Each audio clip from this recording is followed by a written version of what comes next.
அந்த காலத்தில் நான் 2001, 2006, 2011 இந்த 10 ஆண்டு காலம் சட்டப்பேரவையில் இந்த மக்களுக்காக நான் செய்திட்ட சாதனைகளிலே மிகவும் நெஞ்சு நிமிர்த்தி தொலைக்காட்சிவாதங்களிலே நெஞ்சை உயர்த்தி சொல்லுவேன். மறந்த அம்மையார் ஜெயலலிதாவுடன் போராடி இந்த லாட்டரி சுரண்டல்கள் மூலமாக, சுரண்டல் லாட்டரிகள் மூலமாக, வீதிக்கு வீதி விற்கப்படுகின்ற லாட்டரிகளின் மூலமாக அன்றாடம் என் உடல் உழைப்பு தொழிலாளிகள் அதை சம்பாதிக்கின்ற அந்த தொகையை கொண்டு போய் லாட்டரியை வாங்கி ஏமாந்து அதுல மோசடி. ஒரு பரிசுன்னு அறிவிப்பான், ஆனா 1க்கு 100 சீட் அடிப்பான். எங்கேயோ ஒரு லாட்டரியில யாருக்கோ விழுவது அதிசயத்திலும் அதிசயம்.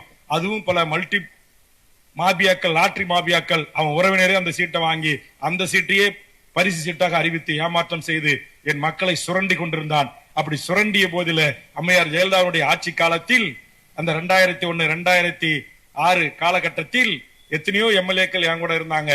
அன்றைக்கு இருந்த பாட்டாளி மக்கள் கட்சியின் சார்பாக அந்த உண்மையான உழைக்கும் பாட்டாளி வர்க்கத்தின் வழிகளை, எத்தனை குடும்பங்களின் தாலிகள் அறுக்கப்பட்டது, குழந்தைகளுடைய வெளிநா கொடிகள் அடகு வைக்கப்பட்டன, கொலுசுகள் அடகு வைக்கப்பட்டன.